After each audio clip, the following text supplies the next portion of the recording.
बच्चों, कैसे हो आप सब। स्वागत है आप सभी का सक्सेस केमिस्ट्री पर।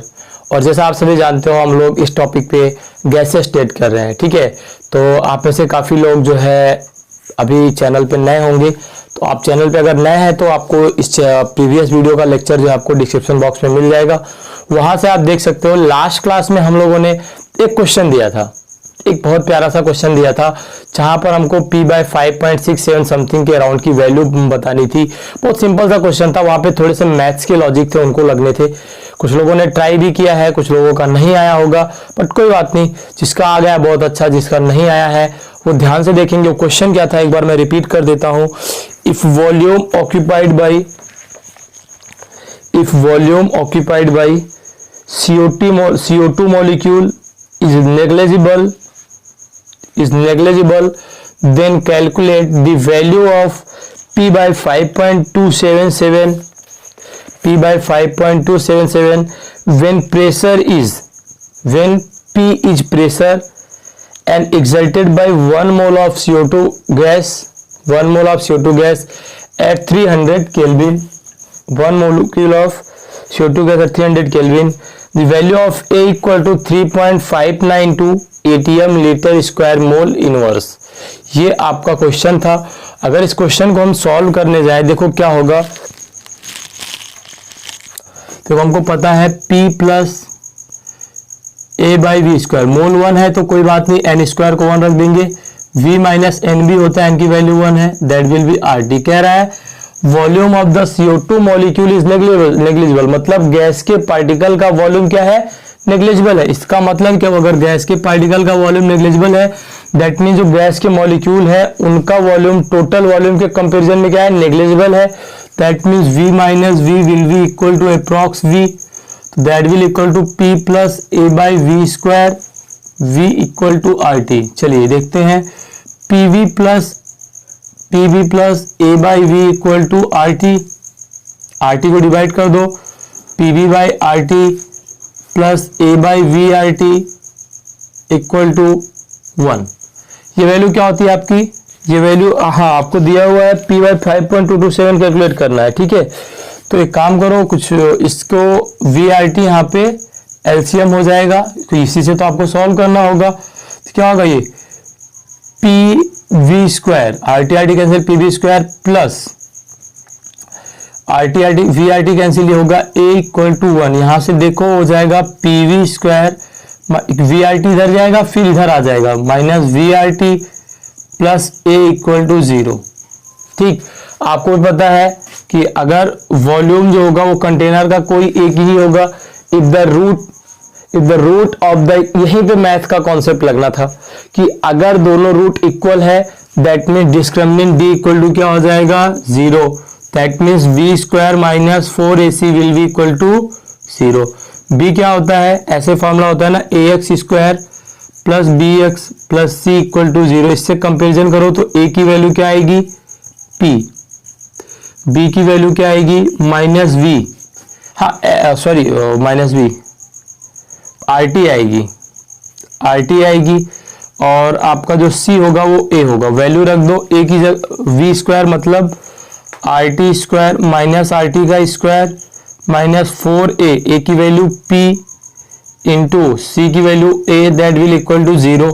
तो क्या हो जाएगा R square T square equal to 4PA। आपको कुछ दिखने लगा होगा, हाँ P equal to R square T square upon 4 into A, यही है आपका। ठीक है, आपसे क्या पूछा है जरा देखो, हाँ आपसे पूछा है P/5.277, तो P/5.27 that will equal to R square T square upon 4A into 5.27। देखो एक्चुअल में चाहे वो P पूछे, चाहे P/9 पूछे, कोई मतलब ही नहीं था। उसने P/5.27 पूछा या P/9 पूछा या P/12 पूछा, कोई मतलब नहीं था। एक्चुअल मतलब तो यहाँ P तक आने का था, क्योंकि यहाँ P तक ही लोग नहीं पहुंच पाते। और मुझे पता है आप में से काफी लोग नहीं पहुंच पाओगे, पर कोई बात नहीं। बस आपको यहाँ ध्यान ये देना था कि वॉल्यूम जो होता है ना वो एक ही होता है कंटेनर का यार, वो तो फिक्स होगा ना। तो जब वॉल्यूम एक होगा मतलब इसके रूट्स इक्वल होंगे, और जब रूट इक्वल होते हैं दैट मींस मैथ्स क्या कहता है, d equal to 0। B square minus 4ac equal to 0 लगाया, ये आया। और r की वैल्यू सॉल्व करो, क्या होगा 0.082 होल स्क्वायर, टेम्परेचर 300 केल्विन दिया है, इसका स्क्वायर अपॉन 4 इंटू ए की वैल्यू क्या होगी, ए की वैल्यू आपको दिया हुआ है, ए की वैल्यू आपको दिया हुआ है 3.592 इंटू आपका आ जाएगा ये 5.27। आप इसे सॉल्व कर लेना तो p बाई 5.27 की अप्रॉक्स जो वैल्यू आएगी वो 8.01 के आसपास आएगी। तो एक अच्छा प्रॉब्लम था ये। और यहाँ आप लोग हमेशा मैथ्स करते रहते हो, ये भी पता चल गया कि आप कितने मैथ्स पढ़ते हो ना, तो ये भी पता चल जाता है कि कितने मैथ्स पढ़ते हो आप, क्योंकि अगर आपको मैथ्स की जानकारी होगी तभी आप यहाँ पे ये कर पाओगे कि मतलब आपको भी पता होगा वॉल्यूम एक ही होगा। और मैथ्स में अगर दो रूट है, दोनों आपस में इक्वल है, दैट मीन्स वहां पे आता है D equal to discriminant D equal to 0, B square minus 4ac equal to 0 आता है। ठीक है, चलिए जिसको हम हिंदी में ठीक, तो ये आपका ये क्वेश्चन हुआ, बहुत ही अच्छा क्वेश्चन, बहुत अच्छी कॉन्सेप्ट पे था, ये कुछ था ही नहीं इसमें बट लगता है कि बहुत कुछ है, तो इसे नोट डाउन कर लो, फिर हम आगे चलते हैं। गैस, लिक्विफिकेशन ऑफ गैस, यहां पे एक नाम आता है एंड्रयूज आइसोथर्म, एंड्रयूज आइसोथर्म। पर आपकी जानकारी के लिए बता दें, ये नाम आता है तो नाम आने दो, क्यों? क्योंकि एंड्रयूज आइसोथर्म वैसे भी अपने सिलेबस में नहीं होता है। ठीक है, जितनी चीजें सिलेबस में हम उसकी बात करते हैं। सबसे पहला टर्म इसमें आता है critical temperature, critical temperature. Critical temperature क्या होता है जरा नोट करना। The temperature of A gas, the temperature of A gas eight which, the temperature of A gas eight which at the critical state, at the critical state, मतलब critical state पर वो temperature, at the critical state above which a gas can never be liquefied, a gas cannot be liquefied, a gas cannot be liquefied, मतलब ऐसा temperature जिसके ऊपर gas को liquefy नहीं किया जा सकता है। कंडीशन कुछ भी हो, एनी हाउ कंडीशन आप कुछ भी लगा दो, लेकिन इस टेम्परेचर से ऊपर गैस जो है आपकी लिक्विफाई नहीं होगी। फॉर्मूला होता है TC equal to 8A/27 RB, मतलब जो TC की वैल्यू होती है वो कहलाती है आपकी 8/27 RB। दैट मीन TC को ही बोलते हैं टेम्परेचर क्या, क्रिटिकल, और वैल्यू 8/27 RB होती है। आप नोट कर लो, नोट कर लो। चलिए देखिए, अगर हम इस टॉपिक पे आगे बढ़े तो होता है हमारा critical pressure. Critical pressure that means ऐसा लिख सकते हैं कि प्रेशर एट विच, मतलब ऐसा बोल सकते हैं कि pressure to liquefied a gas at critical temperature, pressure to liquefied a gas at critical temperature। मतलब एक बात तो ये साफ हो गई कि क्रिटिकल टेम्परेचर वो कंडीशन, अगर कोई गैस उस पर अवेलेबल है तो आप कुछ भी प्रेशर लगा लो, आप कुछ भी वॉल्यूम बढ़ा लो, गैस लिक्विफाइड नहीं होने वाली। समझ रहे हो ना, पूरा कॉन्सेप्ट किस पर बेस्ड है, क्रिटिकल टेम्परेचर पर। ये डिसाइड करेगा गैस लिक्विफाई होगी या गैस लिक्विफाई नहीं होगी। तो अगर हम क्रिटिकल वॉल्यूम इसके बात करें तो क्या होता है, PC equal to A/27B square, A/27B square, ये होता है आपका क्रिटिकल प्रेशर। तो इसे आप नोट डाउन कर लो। आपका क्रिटिकल टेम्परेचर और प्रेशर पर आपको मिले, that means critical the volume of A gas, लिखना क्रिटिकल वॉल्यूम, क्रिटिकल वॉल्यूम क्या बोल सकते हैं, the volume of A gas, the volume of A gas at critical condition. Critical condition का मतलब क्रिटिकल टेम्परेचर, तो कोई सीक्वेंस याद रखना, पहले टेम्परेचर फिर प्रेशर फिर volume. Critical temperature and pressure, मतलब ये एक फिक्स वैल्यू होती है, इसके ऊपर गैस लिक्विफाई नहीं होगी। इन दोनों को आप कुछ भी कर दो, पर इन दोनों को आप कुछ भी करके लिक्विफाई कर सकते हो जब तक वो क्रिटिकल टेम्परेचर पर नहीं आया है तो। लेकिन क्रिटिकल टेम्परेचर के ऊपर वो लिक्विफाई नहीं होगा तो क्या हो जाएगा, temperature and pressure, that means TC equal to sorry VC लिखेंगे इसे, वीसी वाइस चांसलर नहीं है, वीसी 3B ये आपका हो जाएगा। तो यहां आपने क्रिटिकल टेम्परेचर, क्रिटिकल प्रेशर और क्रिटिकल वॉल्यूम की बात किया और इनके फॉर्मूले आपके लिए बहुत इंपॉर्टेंट है, उसे याद रखना। ठीक है, चलिए आप इसे नोट कर लीजिए, फिर मैं इसे इरेज करता हूं और उसके बाद हम इसमें एक और टॉपिक पर आगे बढ़ते हैं। चलिए देखिए, यहाँ पे हमने दो फॉर्मूले को पढ़ा, पीसी इक्वल टू आपका ए बाई, पीसी इक्वल टू हमने पढ़ा ए बाई 27B स्क्वायर और वीसी इक्वल टू 3B। ठीक है, पीबी, पीसी, पीवी, और इसके बाद हमको क्या पढ़ना था जरा बताओ। हाँ, हमने पढ़ा टी इक्वल टू था 8A/27RB। ठीक है, तो आपको जब कभी क्रिटिकल की कंडीशन बोलेगा तो ये वैल्यू आप रखोगे। क्रिटिकल कंडीशन पर ये वैल्यू रखने पर आपका जो जेड आता है उसकी वैल्यू आती है 8/3/8। ठीक है,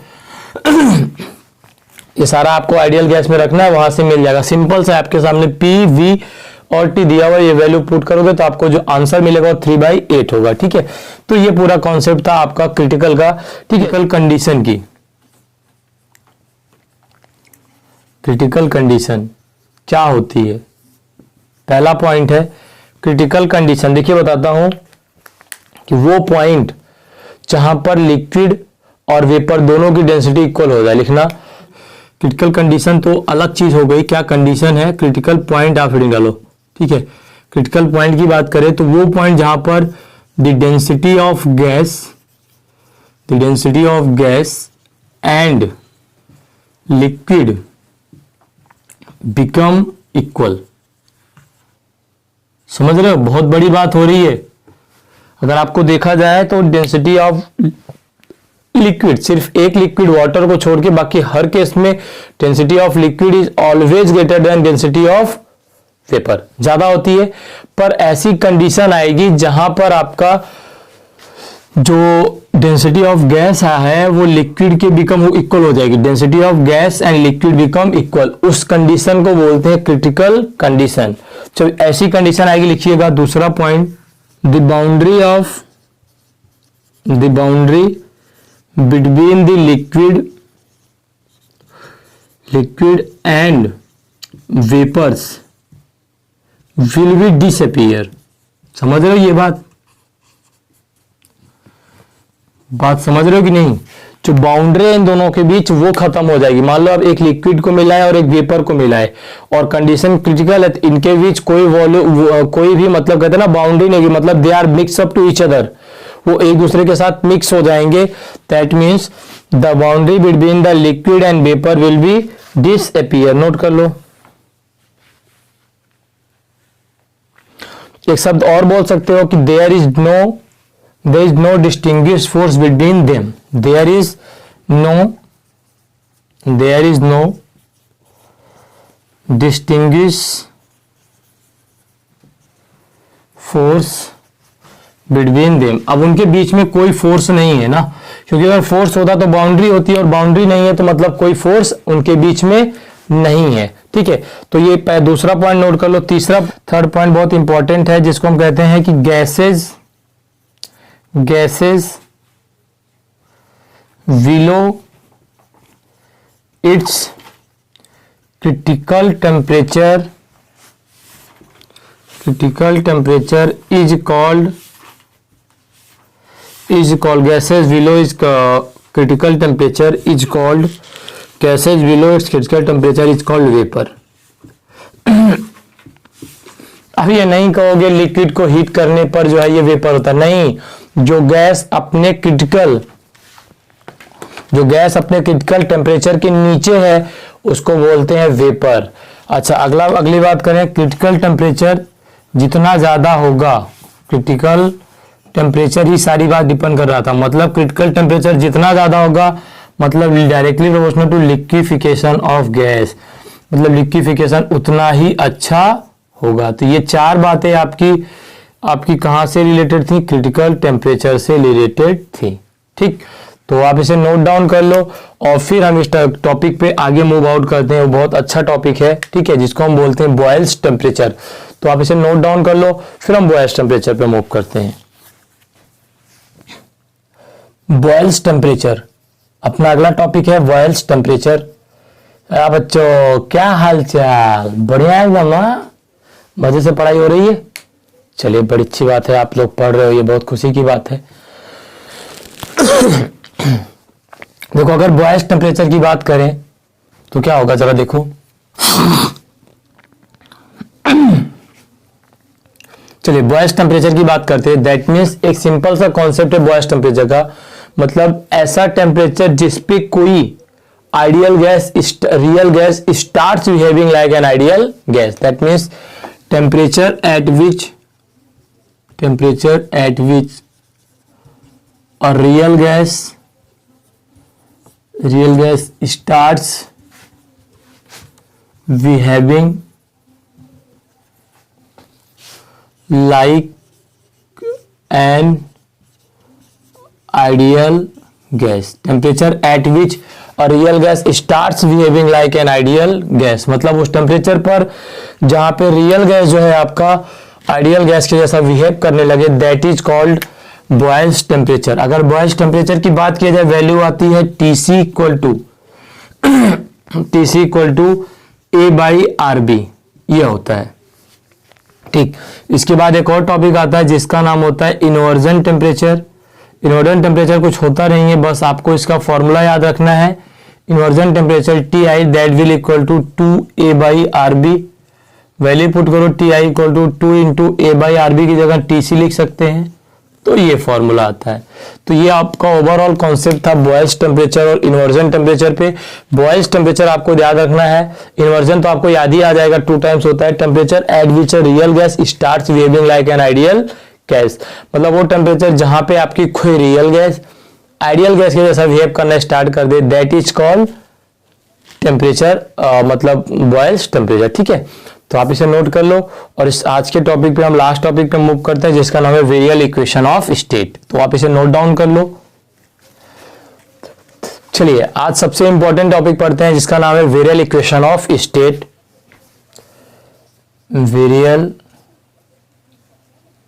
अभी यहां पे कुछ चीजें ऐसा लगेगा कहां से आया सर, कोई बात नहीं, आप पढ़ लेना, ठीक है। वेरियल इक्वेशन ऑफ स्टेट, तो अगर वेरियल ऑफ इक्वेशन ऑफ स्टेट की बात करें तो Z इक्वल टू होता है PV upon RT and that will equal to 1 plus 4 नहीं यार, 1 plus B/V plus C/V square plus D/V cube plus dot dot dot, ये होता है आपका वेरियल इक्वेशन। ये होती है जहां पे B को हम बोलते हैं, B इक्वल टू बोलते हैं सेकेंड वेरियल कोफिशिएंट।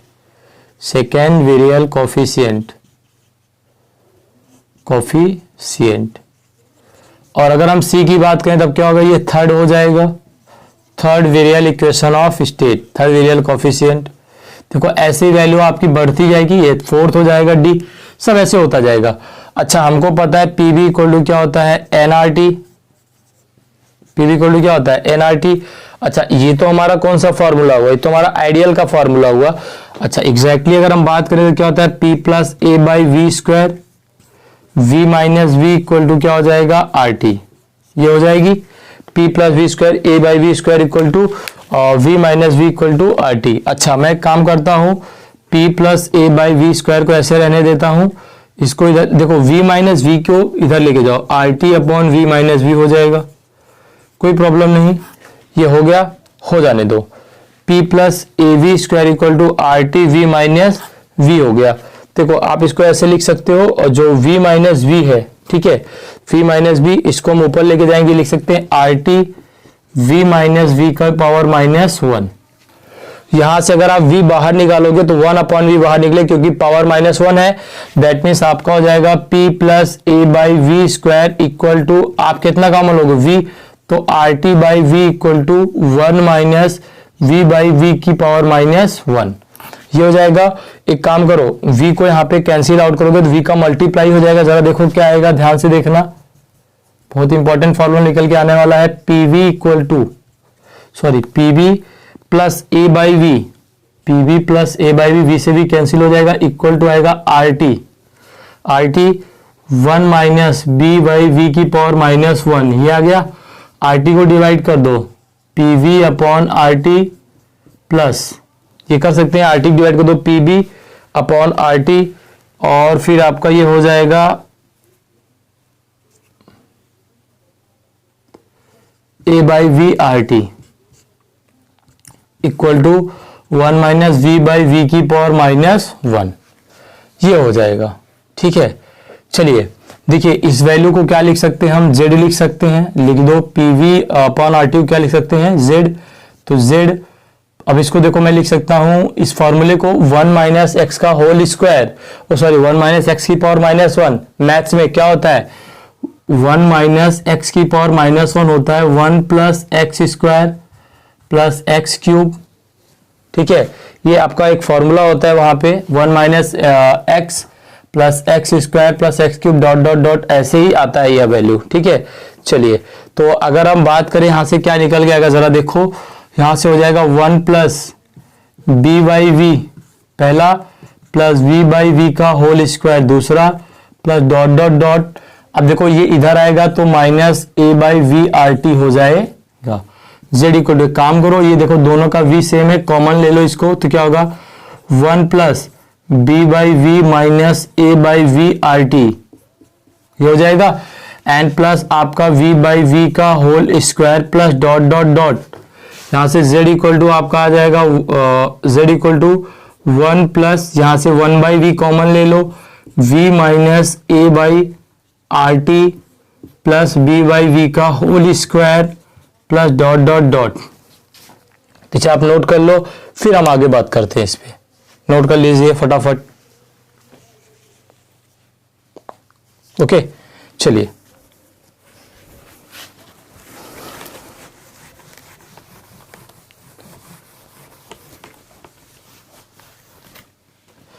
अगर हमने बात किया z को, ये आया तो z के लिए हमारा एक फॉर्मूला था z equal to 1 plus V by V plus C by V square plus dot dot dot. यहां से कंपेरिजन करो तो 1 प्लस b की जगह क्या है, b equal to second variable coefficient v minus A by r t, क्या होता है v minus A by r t, और third variable coefficient c equal to क्या आएगा, देखो जरा v स्क्वायर।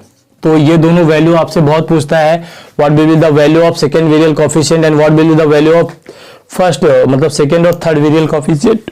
तो अगर आपसे बॉयज टेम्परेचर कहा जाए तो बॉयज टेम्परेचर वो होता है जहां पे सेकेंड वेरिएबल कोफिशिएंट 0 हो जाता है, the temperature at which second variable coefficient will be 0। अभी हमने बॉयज टेम्परेचर पढ़ा था ना, क्या पढ़ा था, T equal to A by R B, याद करो यही पढ़ा था बॉयज टेम्परेचर। तो यहाँ पे क्या होता है, जब सेकेंड वेरिएबल कोफिशिएंट की वैल्यू 0 हो जाए that means v minus A by r t equal to हो जाएगा 0, that means v equal to आ जाएगा a बाई आर टी भी बोलते इसको, क्योंकि बॉयज टेम्परेचर हो जाता है तो टी इक्वल टू हो जाता है a by R into V. तो ये एक इंपॉर्टेंट फॉर्मूला यहां से निकल के आता है कि Boyle's temperature TV equal to A by R V होता है। तो then that is the most important topic. ठीक है, आप इसको यहां से कवर कीजिए। आपका एक और टॉपिक रह जाता है जिसको हम बोलते हैं मैक्सवेल डिस्ट्रीब्यूशन कर्व, तो उसे हम डिस्कस करेंगे, तब तक आप इसे नोट कर लो। और ठीक है, और चैनल को लाइक सब्सक्राइब शेयर जरूर कीजिए, क्योंकि इससे आप लोग कमेंट बॉक्स में जरूर दें, क्योंकि उससे मुझे एक होप मिलती है, एक उम्मीद मिलती है, और फिर जिससे हम आगे और अच्छे से वर्क कर सकें। Thank you for watching success chemistry.